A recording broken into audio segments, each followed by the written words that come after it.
أعوذ بالله من الشيطان الرجيم بسم الله الرحمن الرحيم إن الحمد لله نحمده ونستعينه ونستغفره ونعوذ بالله من شرور أنفسنا ومن سيئات أعمالنا من يهده الله فلا مضل له ومن يضلل فلا هادي له وأشهد أن لا إله إلا الله وحده لا شريك له وأشهد أن محمدا عبده ورسوله أما بعد يا أيها الذين آمنوا اتقوا الله حق تقاته ولا تموتن إلا وأنتم مسلمون فإن أصدق الحديث كتاب الله وخير الحدي محمد صلى الله عليه وسلم وشر الأمور محدثاتها وكل محدثة بدعة وكل بدعة ضلالة وكل ضلالة في النار. புகழ் அனைத்தும் ஏகன் அல்லாஹ் ஒருவனுக்கே சொந்தமானது. கருணையும் சலாமும் கண்மணி நபிகள் நாயகம் ஸல்லல்லாஹு அலைஹி வஸல்லம் அவர்கள் மீதிலும் அன்னவர்களுடைய வாழ்க்கை வழிமுறைகளை தங்கள் உயிரிலும் மேலாக ஏற்று பின்பற்றி வாழக்கூடிய அத்தனை நல்லடியார்கள் மீதிலும் உண்டாகட்டுமாக. வேறென்றார்ந்த இஸ்லாமிய சகோதரர்களே, அல்லாஹ்வின் நல்லடியார்களே, இன்றைய வெள்ளி குத்துபாவிலே முஸ்லிம் சமூகம் தங்களுக்குள் திரட்டி கொள்ள வேண்டிய பலங்கள் சம்பந்தமாக, சக்திகள் சம்பந்தமாக அல் குர்ஆனும் சுன்னாவும் எதை சொல்கிறதோ அந்த சில விடயங்களை உங்களுக்கு நினைவுபடுத்த நான் ஆசைப்படுகிறேன். அன்பார்ந்த இஸ்லாமிய சகோதரர்களே, ஒரு சமூகம் உலகத்திலே தலை நிமிர்ந்து வாழ வேண்டுமானால் இந்த உலகத்தில் ஒரு பலம் பொருந்திய சமூகமாக இந்த முஸ்லிம் உம்மத் திகழ வேண்டுமானால் அதற்கு அல் குர்ஆன் சில அடிப்படை விடயங்களை எங்களுக்கு சொல்கிறது. சில சக்திகளை, பலங்களை இந்த சமூகம் தனக்குள் ஒன்று திரட்டி கொள்ள வேண்டும் என்ற கட்டளையை ரப்புல் ஆலமீன் எங்களுக்கு விடுக்கிறான். அந்த வகையில் சூரா ஆல இம்ரான் 3வது அத்தியாயத்தின் 139வது வசனம். அந்த வசனத்திலே அல்லாஹ் தஆலா சொல்கிறான், வலா தஹீனு, நீங்கள் தைரியத்தை இழந்து விட வேண்டாம், நீங்கள் அதைரியப்பட்டு விட வேண்டாம். வலா தஹ்ஸனு, நீங்கள் கவலைப்படவும் வேண்டாம். உங்களுடைய தைரியத்தையும் நீங்கள் இழக்க தேவையில்லை. நீங்கள் வாழ்க்கையில் கவலைப்படவும் தேவையில்லை. வஅன்துமுல் அலௌன், நீங்கள் தான் உயர்ந்தவர்கள், நீங்கள் தான் மேலான சமூகத்தினர். இதை சொன்ன ரப்புல் ஆலமீன் முட்டையாக விட்டு விடவில்லை. அதை தொடர்ந்து ஒரு நிபந்தனையை அல்லாஹ் தஆலா விடுக்கிறான், இன் குன்தும் முஃமினீன், நீங்கள் முஃமின்களாக இருந்தால், ஈமானுள்ள விசுவாசத்தில் உறுதியான கொள்கை பிடிப்புள்ள மக்களாக நீங்கள் திகழ்ந்தால், நீங்கள் தான் உயர்ந்த சமுதாயத்தினர். இதை நினைத்து நீங்கள் அதைரியப்படவோ கவலைப்படவோ எந்த தேவையும் இல்லை என்று ரப்புல் ஆலமீன் இந்த வசனத்திலே மிக தெளிவாக எங்களுக்கு சொல்வதை நாங்கள் பார்க்கலாம். உண்மையில் முஸ்லிம் சமுதாயத்திற்கு இன்று ஏற்பட்டிருக்கின்ற ஒரு மிகப்பெரிய அவல நிலை என்னவென்றால், முஸ்லிம் சமூகம் ஒரு மிகப்பெரிய ஆன்மீக வெறுமையில் வங்குரோத்து நிலையில் இன்று வீழ்ந்து கிடப்பதை நாங்கள் பார்க்கிறோம். ஒரு வங்குரோத்து நிலை, ஒரு ஆன்மீக ரீதியான வங்குரோத்து நிலை. இங்கு ஈமானிய பலம் என்று சொல்வது, குவத்துல் ஈமான் என்று அல் குர்ஆன் அடையாளப்படுத்துவது, வெறுமனே ஆமன்து பில்லாஹ் என்று ஆரம்பிக்கின்ற அந்த 6 அம்சங்களை அறிந்து வைத்திருப்பதல்ல. அதை நாங்கள் இன்று அறிந்து வைத்திருக்கிறோம். அது பற்றிய ஆழமான அறிவிருக்கிறது. அது பற்றி எந்த வினாவை எழுப்பினாலும் அதற்கு நம்மிடம் விடை இருக்கிறது. இதை மாத்திரம் அல்லாஹ் இங்கு குறிப்பிடவில்லை. ஈமானிய பலம் என்பதனுடைய உள்ளார்ந்த அர்த்தம், இந்த உலகத்தை, இந்த அண்ட சராசரத்தை படைத்து ஆளுகின்ற அர்ஷின் அதிபதி அல்லாஹ் தஆலாவுக்கும் ஒரு அடிமைக்கும் இடையில், நாம் எல்லாம் அல்லாஹ்வினுடைய அடிமைகள், அந்த வகையில் அந்த அல்லாஹ்வுக்கும் அடிமைக்கும் இடையிலான அந்த ஈமானிய நெருக்கம், அந்த ஆன்மீக நெருக்கம் ஒரு சமூகத்தில் அதிகரிக்கப்படல் வேண்டும் என்பதுதான் இங்கு எதிர்பார்க்கக்கூடிய அம்சம். முஸ்லிம் சமூகம் இந்த அல்லாஹ்வுடனான இணைப்பிலும் நெருக்கத்திலும் கொஞ்சம் கொஞ்சமாக தூர விலகிச் சென்றிருப்பதை நாங்கள் பார்க்கிறோம். அதனுடைய தாக்கத்தை தான் இன்று தனி மனித வாழ்வில் இன்று நாங்கள் அனுபவிக்கிறோம். ஒரு தனி மனிதனுடைய அந்தரங்க வாழ்க்கை மிக மோசமாக மாறி போய் வருகிறது. ஒழுக்க சீர்கேடு மிக்கதாக மாறுகிறது. அசிங்கத்திற்கும் ஆபாசத்திற்கும் ஒரு தனி மனிதன் உள்ளாகின்ற, பாதிக்கப்படுகின்ற விகிதாசாரம் பெருகி வருகிறது. ஒழுக்க சீர்கேடு, பண்பாட்டு செறிவு, கலாச்சார சீர்கேடு, கொடுக்கல் வாங்கலில் மோசடி, குடும்ப வாழ்க்கையில் அமைதியற்ற நிலை, சமூக உறவுகளில் வெடிப்புகளும் பாதிப்புகளும் அதிர்வுகளும், அரசியல் கலாச்சாரத்தில் அசிங்கமான நடைமுறைகள், எதில் இந்த சமூகம் பாதிக்கப்படவில்லை? ஒரு ஒட்டுமொத்த சமூகமும் ஒரு அதல பாதாளத்தை நோக்கி வேகமாக விரைந்து கொண்டிருக்கிறது. இதற்கு பின்னால் இருக்கின்ற அடிப்படை காரணி இந்த ஆன்மீக வெறுமை, இந்த ஆன்மீக வங்குரோத்து நிலை. அல்லாஹ்வுடனான ஒரு அடியானுக்குள்ள இந்த நெருக்கம் இல்லாமல் போக போக இந்த உலக ரீதியான விளைவுகள் ஏற்படுவதை நம்மால் தவிர்க்க முடியாது சகோதரர்கள். ஒரு ஹதீஸிலே ஜிப்ரீல் அலைஹிஸ்ஸலாம் அவர்கள் மனித ரூபத்தில் வருகிறார்கள். நீங்கள் எல்லாம் அறிந்த ஹதீஸ்.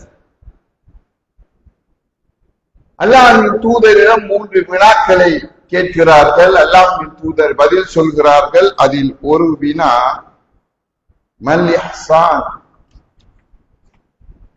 இஹ்சான் என்றால் என்ன? அல்லாஹ்வின் தூதர் சொன்னார்கள், அன் தஅபுதல்லாஹ கஅன்னக தராஹ். நீ அல்லாஹ்வை பார்ப்பது போன்று அவனை வணங்க வேண்டும். ஃபைலம் தகுன் தரா ஃபஇன்னஹு யராக். நீ அவனை பார்க்காவிட்டாலும் அவன் உன்னை பார்க்கிறான்.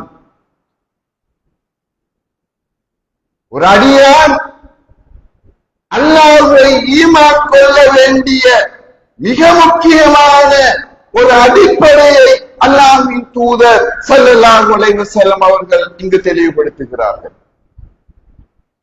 ஒரு உண்மையான மூமினுடைய உள்ளத்தில்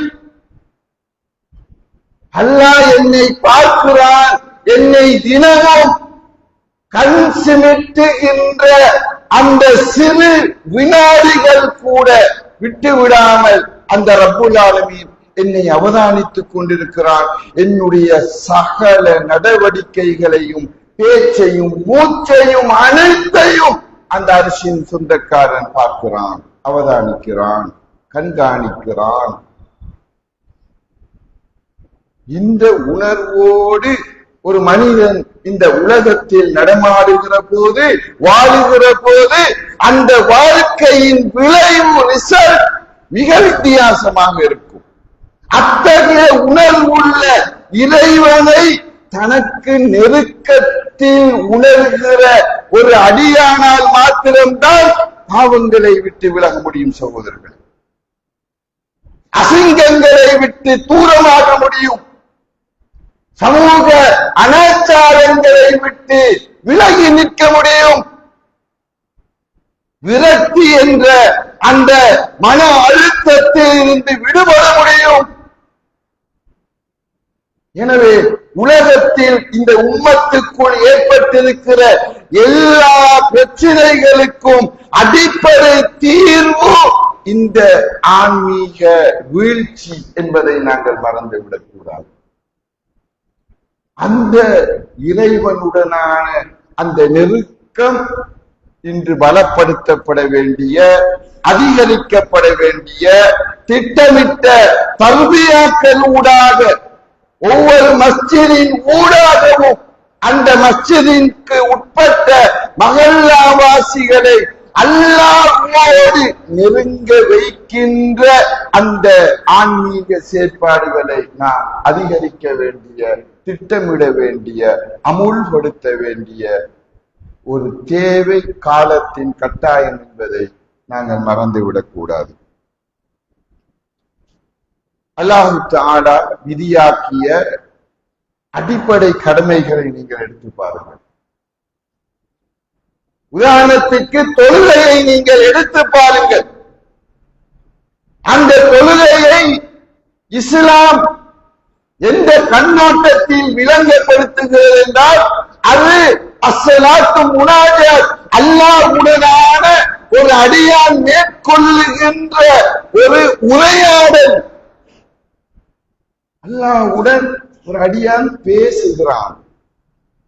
ஐங்கால தொழுகை என்பது ஒரு அடியான் அல்லாஹ்வோடு பேசுகின்ற ஒரு தருணம். எனவே தான் அல்லாஹ்வின் தூதர் சொன்னார்கள், அக்ரபு மா யகூனுல் அப்து மின் ரப்பிஹி வ ஹுவ சாஜித். ஒரு அடியான் தன்னுடைய ரப்புக்கு, இறைவனுக்கு மிக நெருக்கமாக இருக்கின்ற தருணம் வ ஹுவ சாஜித், சுஜூது என்று சொன்னார்கள். அல்லாஹ்வுக்கு ஒரு அடியான் மிக நெருக்கமாக இருக்கின்ற அந்த சந்தர்ப்பத்தை நீங்கள் தவற விட்டு விடாதீர்கள். அதில் அதிகமாக உங்கள் தேவைகளை அல்லாஹ்விடம் பிரார்த்தியுங்கள் என்று அல்லாஹ்வுடைய தூதர் வழிகாட்டியிருப்பதை நீங்கள் பார்க்கிறோம். ஒரு அடியான் இந்த உலகத்தில் எத்தனையோ தேவைகளோடு வாழுகிறோம், எத்தனையோ மன அழுத்தங்கள், பிரச்சனைகளோடு வாழுகிறோம்.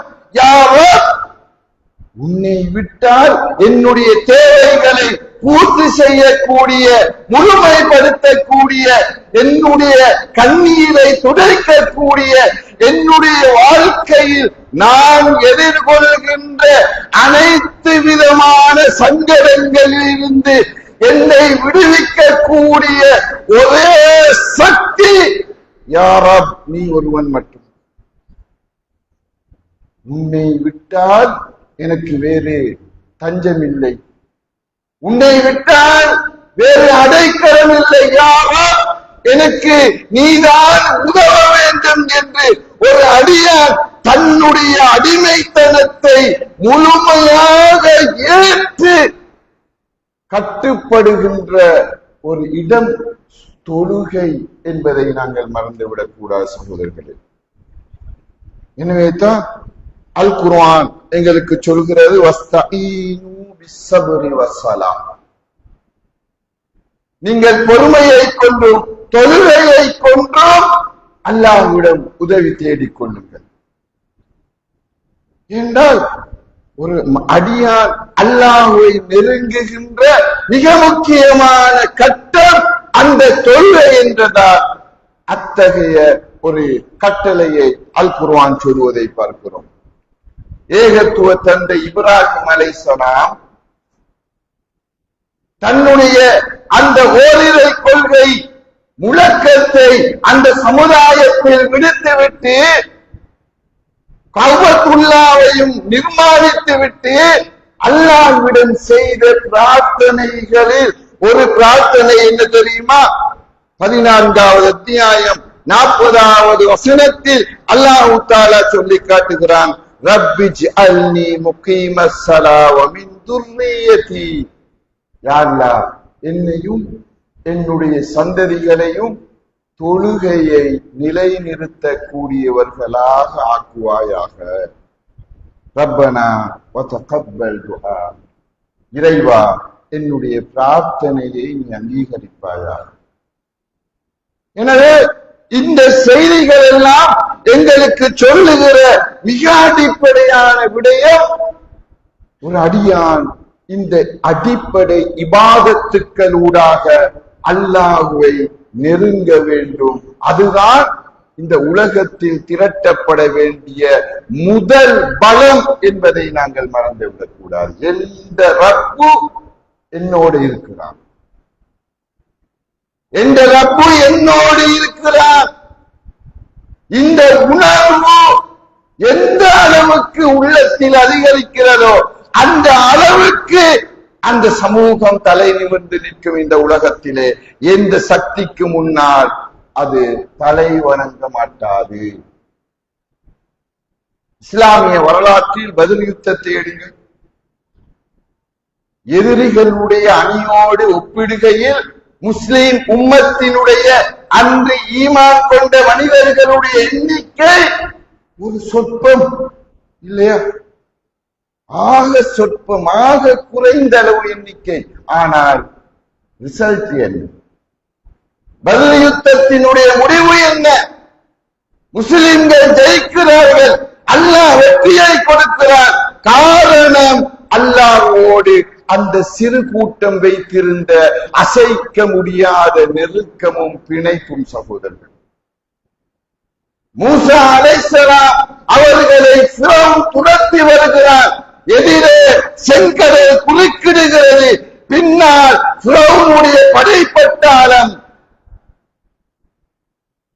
மூசா நபி உதிர்த்த வார்த்தை, இன்ன மஅய ரப்பி சயஹ்தீன், நிச்சயமாக என்னுடைய ரப்பு என்னோடு இருக்கிறார், இப்பொழுது வழிகாட்டுவான். அல்லாஹ் அந்த ஈமானிய நெருக்கத்திற்கு கொடுத்த பரிசு கடலை பிளந்து அந்த சமூகத்தை கரை சேர்த்தான். இப்ராஹிம் அலைஹிஸ்ஸலாம் நெருப்பு குண்டத்திலே தூக்கி எறியப்பட்ட போது சுற்றி இருந்தவர்கள் எல்லாம் கைகொட்டி சிரித்தார்கள். இன்னும் கனப்பொழுதுகளில் இந்த இப்ராஹிம் சாம்பலாக மாறிவிடுவார். அல்லாஹ்வோடு அந்த தூதருக்கு இருந்த நெருக்கம் அந்த நெருப்பையே குளிர வைத்து அந்த தூதரை காப்பாற்றியதை நாங்கள் பார்க்கிறோம்.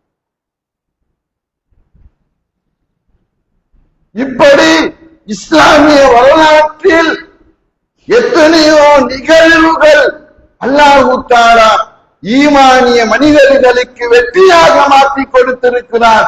அதற்கு பின்னால் இருக்கின்ற ஒரே பலம் அந்த ஈமானிய பலம். அல்லாஹ்வோடு அந்த சமூகம், அந்த மனிதர்கள் வைத்த உறவு நெருக்கம் என்பதை நாங்கள் மறந்துவிடக் கூடாது. எனவே தான் அல் குர்ஆன் மிக தெளிவாக வாக்குறுதி அளிக்கிறது. வமன் யத்தகில்லாஹ், யார் அல்லாஹ்வுக்கு அஞ்சி வாழ்கிறார்களோ யஜ்அல் லஹு மஹ்ரஜா, பிரச்சனைகளில் இருந்து விடுபடக்கூடிய வழிகளை அவர்களுக்கு நாங்கள் திறந்து கொடுப்போம். வயர்ஸுகுஹு மின் ஹைஸு லா யஹ்தஸிப், அவர்கள் இணையா புறத்தில் இருந்து அவர்களுக்கு வாழ்வாதார வசதிகளை நாங்கள் அவர்களுக்கு வழங்குவோம். வமன் யதவக்கல் அலல்லாஹ், யார் அல்லாஹ்வின் மீது தன்னுடைய வாழ்வின் எல்லா விடயங்களையும் பொறுப்பு சாட்டுகிறாரோ, தவக்குல் வைக்கிறாரோ, ஃபஹுவ ஹஸ்பு, அவனுக்கு அல்லாஹ் மட்டுமே போதுமானவன். எனவே அத்தகைய அந்த ஈமானிய பலம் காலத்தின் தேவை என்பதை நாங்கள் மறந்துவிடக் கூடாது. அதுதான் இன்றைய எல்லா பிரச்சினைக்கும் மூல அடிப்படை என்பதை நாங்கள் மறந்துவிடக் கூடாது. இது நாம் கவனம் செலுத்த வேண்டிய முதல் பகுதி. ஆண்கள், பெண்கள், சிறுவர்கள், சிறு குழந்தைகள் என்று அத்தனை பேரையும் அல்லாஹ்வோடு இணைக்கின்ற ஒரு முழுமையான திட்டமிடலோடு இந்த முஸ்லிம் உம்மத் எப்பொழுது எழுந்து நிற்க முயற்சிக்கிறதோ அதுதான் வெற்றிக்கான முதல் எட்டு என்பதை நாங்கள் நினைவில் கொள்ள கடமைப்பட்டிருக்கிறோம். இரண்டாவதாக அல் குர்ஆன் சொல்லுகின்ற ஒரு பலம்தான் குவத்துல் வஹ்தா, ஒற்றுமை பலம். ஒரு சமூகம் இந்த உலகத்திலே தலை நிமிர்ந்து நிற்பதற்கு அல்லாஹ்வை ஈமான் கொண்ட அந்த மனிதர்களுக்கு மத்தியிலே, முஃமின்களுக்கு மத்தியிலே உள்ளார்ந்த ரீதியான ஒரு ஒற்றுமை இருக்க வேண்டும், ஒரு ஐக்கியம், சகோதரத்துவம் இருக்க வேண்டும் என்று குர்ஆன் சொல்கிறது. 8வது அத்தியாயம் 46வது வசனம் அல்லாஹ் தஆலா சொல்வதை செவிமடுத்து கேளுங்கள். வாஃபிஉல்லாஹ வ ரசூலா, அல்லாஹ்வுக்கு கட்டுப்படுங்கள், அல்லாஹ்வுடைய தூதருக்கு கட்டுப்படுங்கள். வலா தனாஸஉ, உங்களுக்கு இடையிலே முரண்பட்டுக் கொள்ளாதீர்கள், உங்களுக்கு மத்தியிலே பிரிவினைகளை ஏற்படுத்திக் கொள்ளாதீர்கள். ஃபதஷ்ஷரு, நீங்கள் கோழைகளாக மாறிவிடுவீர்கள். வதத்ஹப ரீஹுக்கும், உங்களுடைய வாசம் போய்விடும், உங்களுடைய பலம் இல்லாமல் போய்விடும், நீங்கள் பலம் குன்றிய சமூகமாக மாறிவிடுவீர்கள். எப்பொழுது உங்களுக்கு இடையில் முரண்பாடுகளை ஏற்படுத்திக் கொள்கிற போது, உங்களுக்கு இடையில் பகைமையையும் வெறுப்பையும் நீங்கள் அதிகரித்துக் கொள்ளுகிற போது, உங்களுக்கு இடையில் போட்டியையும் பொறாமையையும் நீங்கள் மிகைப்படுத்திக் கொள்கிற போது, உங்களுக்கிடையில் சகோதரத்துவ பாதிப்பை நீங்கள் ஏற்படுத்துகிற போது, அதனுடைய தவிர்க்க முடியாத பாதிப்பு இந்த உலகத்தில் ஒரு உம்மத்தாக, சமூகமாக நீங்கள் வீழ்ச்சியை சந்திப்பீர்கள், கோழைத்தனத்தை சந்திப்பீர்கள், உங்களுடைய பலம் இல்லாமல் போய்விடும். எனவே நம்முடைய பலம் அதிகரிக்க வேண்டுமானால் அல்லாஹ் சொல்கிறான், ஒன்றுபடுங்கள். இன்னல்லாஹ யுஹிப்புல்லதீன யுகாத்திலூன ஃபீ ஸபீலிஹி ஸஃபன் கஅன்னஹும் புன்யானும் மர்சூஸ், பலமாக கட்டப்பட்ட ஒரு கட்டடத்தை போன்று ஓர் அணியில் நின்று ஒற்றுமையாக அல்லாஹ்வினுடைய பாதையில் உழைக்கின்றவர்களை, போராடுகின்றவர்களை அல்லாஹ் நேசிக்கிறான் என்று அல் குர்ஆன் எங்களுக்கு சொல்வதை நாங்கள் பார்க்கிறோம். அல்லாஹ்வின் தூதர் ஸல்லல்லாஹு அலைஹி வஸல்லம் அவர்கள் மதீனாவிலே ஒரு சமூகத்தை கட்டி எழுப்பினார்கள். அந்த சமூகத்தை பற்றி அல் குர்ஆன் சொல்லுகின்ற ஒரு செய்தியை 3வது அத்தியாயம் 103வது வசனத்திலே அல்லாஹ் தஆலா இப்படி சொல்லி காட்டுகிறார், வஅதஸிமு பிஹப்லில்லாஹி ஜமீஅன், நீங்கள் அனைவருமாக ஒன்று சேர்ந்து அல்லாஹ்வினுடைய கயிறாகிய அந்த அல் குர்ஆனை நீங்கள் பற்றி பிடித்துக் கொள்ளுங்கள். வலா தஃபர்ரகு, உங்களுக்கு மத்தியிலே பிரிவினைகளை ஏற்படுத்திக் கொள்ளாதீர்கள், நீங்கள் பிரிந்து விடாதீர்கள். வல்குரு நிஅமத்தல்லாஹி அலைக்கும், உங்கள் மீது நான் அல்லாஹ் தஆலா சொரிந்த அந்த அருளை நீங்கள் எண்ணி பாருங்கள். நீங்க எப்படி இருந்தீங்க ஒரு காலத்துல, நீங்க எப்படிப்பட்ட சமூகமாய் இருந்தீர்கள், உங்களுக்கு அல்லாஹ் செய்த நியமத்தை நீங்கள் நினைத்து பாருங்கள். இது குந்தும் அதா, நீங்கள் பரம எதிரிகளாக இருந்தீர்கள்.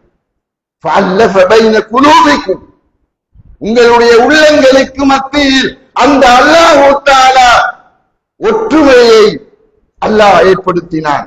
ஃபஅஸ்பஹ்தும் பினிஅமதிஹி இஹ்வானா, அல்லாஹ்வினுடைய பேர் அருளின் காரணமாக நீங்கள் சகோதரர்களாக மாறினீர்கள். வகுந்தும் அலா ஸஃபா உஃப்ரத்தின் மினன் நார், நரக நெருப்பின் விளிம்பில் இருந்தீர்கள். ஃபஅன்கதகும் மின்ஹா, அதில் இருந்து உங்களை அல்லாஹ் தஆலா காப்பாற்றினான் என்று அல் குர்ஆன் சொல்வதை பார்க்கிறோம். ஜாஹிலிய சமூகமாய் அந்த சஹாபிய சமூகம் வாழ்ந்த கட்டத்தில் அந்த சமூகத்தில் இருந்த ஒற்றுமையின்மையை அல்லாஹ் குறிப்பிட்டு காட்டி அந்த ஒற்றுமையின்மையில் இருந்து உங்களை எப்படி அல்லாஹ் பாதுகாத்தான் என்ற ஒரு அற்புதமான நிகழ்வை அல் குர்ஆன் இங்கு சொல்லி காட்டுகிறது.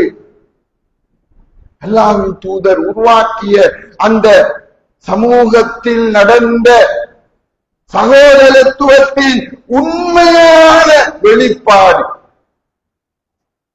அல்லாஹ்வுக்காக நேசிக்கின்ற சகோதரத்துவம், காசு பணத்துக்காக அல்ல, உலக லாப நஷ்டங்களுக்காக அல்ல, அரசியல் பட்டம் பதவிகளுக்காக அல்ல, இந்த உலகத்தினுடைய அற்பத்தனமான ஏதோ ஒரு அடைவுக்காக அல்ல, அல்லாஹ்வுக்காக சகோதரரே உன்னை நான் நேசிக்கிறேன் என்று சொல்லுகின்ற அந்த ஈமானிய ஒற்றுமை இருக்கிறதே, அது எப்படி இருக்கும் என்பதற்கு ஒரு நிதர்சனம் அல்லாஹ்வின் தூதர் உருவாக்கிய அந்த சமூகம் சகோதரர்கள்.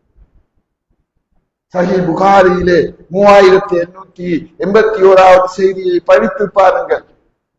அல்லாஹ்வின் தூதர் மக்காவிலே இருந்து மதீனாவுக்கு ஹிஜ்ரத் செய்து வந்தவர்களை, அன்சாரியையும் முஹாஜிரையும் சகோதரர்களாக ஒன்றிணைத்த நேரம் ஒரு அன்சாரி தோழர் தன்னுடைய முஹாஜிர் தோழரை விழித்து சொன்ன வார்த்தைகள் எத்தனையோ உரைகளில் நாங்கள் கேட்டிருக்கிறோம். என்ன சொன்னார்? சகோதரரே, என்னுடைய சொத்தில் அரைவாசியை உனக்கு நான் தருகிறேன். ஊரை, சொத்தை, சுகத்தை அனைத்தையும் இழந்து வந்த ஒட்டாண்டியாக வங்குரோத்து நிலையில் வெறுங்கையோடு வந்து நின்ற அந்த மக்கத்து அந்த முகாஜிரை பார்த்து அந்த அன்சாரி தோழர் சொன்ன கூற்று, தோழரே எனக்கிட்ட சொத்து இருக்குதப்பா, நான் எனக்கிட்ட இருக்கிற சொத்துல சம பங்கை அரைவாசியை உனக்கு நான் தருகிறேன். யோசிச்சு பாருங்க, இதெல்லாம் சாதாரண வார்த்தைகளா இருந்துச்சு. அது வெறும் வார்த்தை அல்ல சகோதரர்களே, அதை அவர்கள் வாழ்ந்து காட்டினார்கள். சொத்தில் பங்கு மட்டுமல்ல, என்னிடம் 2 மனைவியர்கள் இருக்கிறார்கள், உங்களுக்கு விருப்பமான மனைவியை நீங்கள் சுட்டு விரல் நீட்டினால் நான் தலாக் செய்து அந்த பெண்ணை உங்களுக்கு திருமணம் முடித்து தருகிறேன். எங்கிருந்து வந்தது இந்த சகோதரர்? எப்படி சாத்தியமானது இந்த ஐக்கியம், இந்த அல்லாஹ்வுக்காக என்ற இந்த நட்பு. ஏன் எங்களால் முடியவில்லை? ஏன் இந்த எங்களுக்குள் போட்டியும் பொறாமையும் இயக்க மோதல்களும் ஜமாத்து சண்டைகளும் அதிரடிகளும் குளிபறிக்கின்ற முதுகுக்கு பின்னால் குத்துகின்ற காழ்ப்புணர்வுகளும் இன்று அதிகரித்திருக்கிறது என்றால் நாங்கள் என்ன ஈமான் கொண்டிருக்கிறோம்? நாங்கள் யாரை ஈமான் கொண்டிருக்கிறோம்? எங்களுடைய நட்பு யாருக்காக, எதற்காக? நாங்கள் எங்க இருக்கிறோம்? அல்லாஹ்வின் தூதர் உருவாக்கிய அந்த சஹாபிய சமூகத்தினுடைய ஐக்கியத்துக்கு முன்னால் எங்களுடைய அந்த சகோதரத்துவம் கால் தூசுக்கு கூட சமானம் இல்லையே சகோதரர்களே. நாம் எப்படி இந்த உலகத்தில் பலசாலிகளாக மாற முடியும்? நாம் எப்படி இந்த சமூகத்தில் ஒரு தலை நிமிர்ந்த ஒரு சமூகமாக திகழ முடியும்? சிந்தித்து பாருங்கள். எங்களுக்குள் வெடிப்புகளும் பெரும் பூகம்பங்களை வைத்துக் கொண்டு நாம் எப்படி இந்த உலகத்தில நாங்கள் தான் ராஜாக்கள் என்று சொல்வது? எனவே தான் அல் குர்ஆன் மிக தெளிவாக இந்த பலத்தை எங்களுக்கு சொல்கிறது. ஒற்றுமைப்படுங்கள். இயக்க ஜமாத்து சண்டைகள் எல்லாம் ஒரு மூலையில போடுங்க. ஒரு மனிதனை உண்மையாக நேசியுங்கள். நேசிப்போம், அல்லாஹ்வுக்காக நேசிப்போம், அவனுக்காக மட்டுமே நேசிப்போம். எனக்கு இல்லாவிட்டாலும் அடுத்தவனுக்கு இருக்க வேண்டுமே என்று கவலைப்பட்ட அந்த நபித்தோழர்களை போன்று ஏன் எங்களால் மாற முடியவில்லை என்ற அந்த பலவீனத்தை சிந்திப்போம்.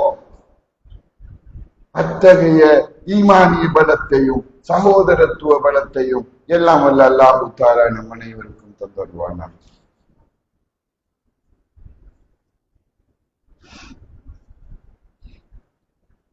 இன்னல் ஹம்தலில்லாஹ். பேரன்பார்ந்த இஸ்லாமிய சகோதரர்களே, அல்லாஹ்வின் நல்லடியார்களே, முஸ்லிம் சமூகம் தனக்குள் ஒன்று திரட்ட வேண்டிய மூன்றாவது ஒரு பலம்தான் அல் குர்ஆன் மிக தெளிவாக சொல்கிறது. 8வது அத்தியாயம் 60வது வசனம், வஅய்து லஹும் மஸ்ததஅதும் மின் குவ்வா. உங்களுக்கு முடியுமான அளவுக்கு பலத்தை திரட்டிக் கொள்ளுங்கள். அல்லாஹ் தஆலா சொல்கிறார், உங்களுக்கு முடியுமான அளவுக்கு பலத்தை திரட்டிக் கொள்ளுங்கள். வமின் ரிபாத்தில் கைர், போர் குதிரைகளை திரட்டிக் கொள்ளுங்கள். இங்கு 2 விடயங்களை அல்லாஹ் தஆலா சொல்கிறார். ஒன்று யுத்தத்தோடு சம்பந்தப்பட்ட பலம், போர் குதிரைகள், ஆயுத பலம்.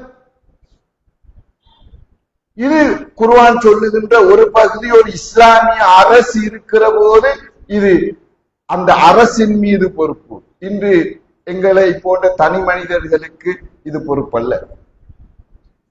அதற்கு முன்னால் அல்லாஹ் தஆலா சொல்வது, வஅய்து லஹும் மஸ்ததஅதும் மின் குவ்வா, இயலுமான அளவுக்கு பலத்தை திரட்டிக் கொள்ளுங்கள். பலம் என்று தனியாக அல்லாஹ் சொல்கிறான்.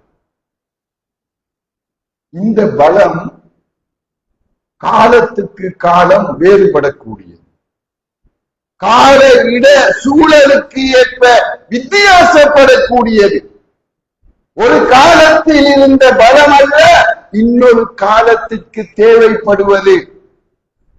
முஸ்லிம் சமூகம் என்ற வகையில் இன்று எங்களுக்கு பல்வேறுபட்ட பலங்களை, குவாக்களை நாங்கள் ஒன்று திரட்ட வேண்டிய தேவை இருக்கிறது.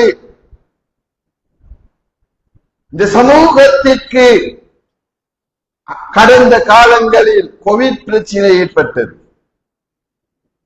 முஸ்லிம் ஜனாசாக்கள் எரிக்கப்பட்ட ஒரு மிகப்பெரிய அவலத்தை நாங்கள் சந்தித்தோம்.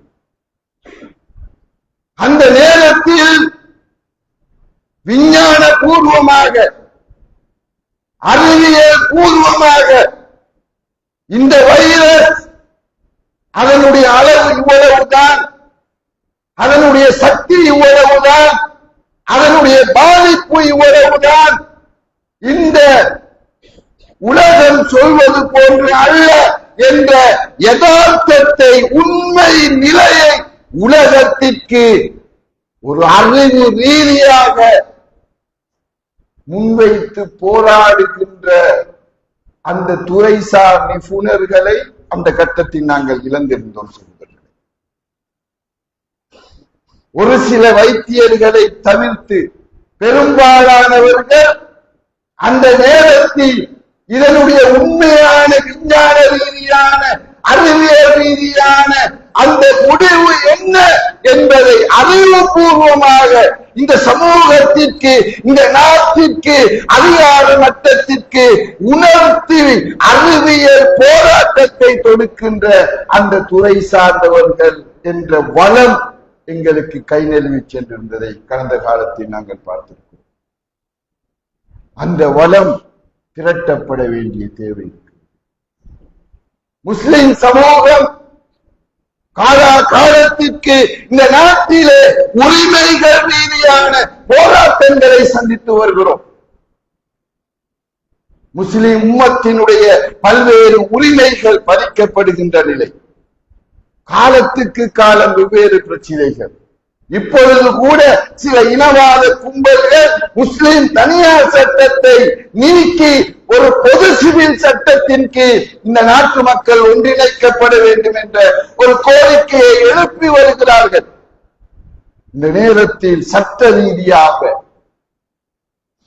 சட்டத்துறை சார்ந்து நின்று இது எங்களுடைய உரிமை, இதை விட்டுத்தர முடியாது, இதற்கான நியாயம் என்ன, இதை வலுவாக இந்த நாட்டின் உயர் பீடத்திற்கு எடுத்து சொல்லி ஒரு சட்ட ரீதியான போராட்டத்தை தொடுக்கின்ற சட்டத்துறை சார்ந்த வல்லுநர்களை, நிபுணர்களை உருவாக்குவது காலத்தின் தேவை என்பதை நாங்கள் மறந்துவிடக் கூடாது. அந்த பலம் இந்த சமூகம் திட்டமிட்டு ஒன்று திரட்ட வேண்டிய பலம். ஒரு சமூகத்தினுடைய உண்மையான வரலாற்றை உலகமெல்லாம் எடுத்து சொல்லுகிற அசைக்க முடியாத ஒரு பலம் மீடியா, ஊடகத்துறை. இந்த நாட்டிலே கோடீஸ்வரர்கள் இந்த உம்மத்தில் இல்லையா? இந்த நாட்டிலே பணம் படைத்த வசதி உள்ள முஸ்லிம்கள் எங்களுக்குள் இல்லையா? இருக்கிறார்கள். கோடி கோடியாய் சம்பாதிக்கின்றவர்கள் இருக்கிறார்கள். ஆனால் துரதிர்ஷ்டம், இந்த நாட்டிலே இதுவரைக்கும் ஒரு முஸ்லிம் பத்திரிகை, இந்த நாட்டிலே இதுவரைக்கும் ஒரு முஸ்லிம் சேனல் இல்லை. இந்த நாட்டிலே இதுவரைக்கும் எங்களுடைய கருத்தை சுயாதீனமாக சொல்லுகின்ற ஒரு ஊடக சக்தி இல்லை. பிற சக்திகளிடம் இருந்துதான் செய்திகளை எடுத்து நாங்கள் நம்புகிறோம். எப்படி இருக்கும் இந்த சமூகத்தினுடைய நிலை?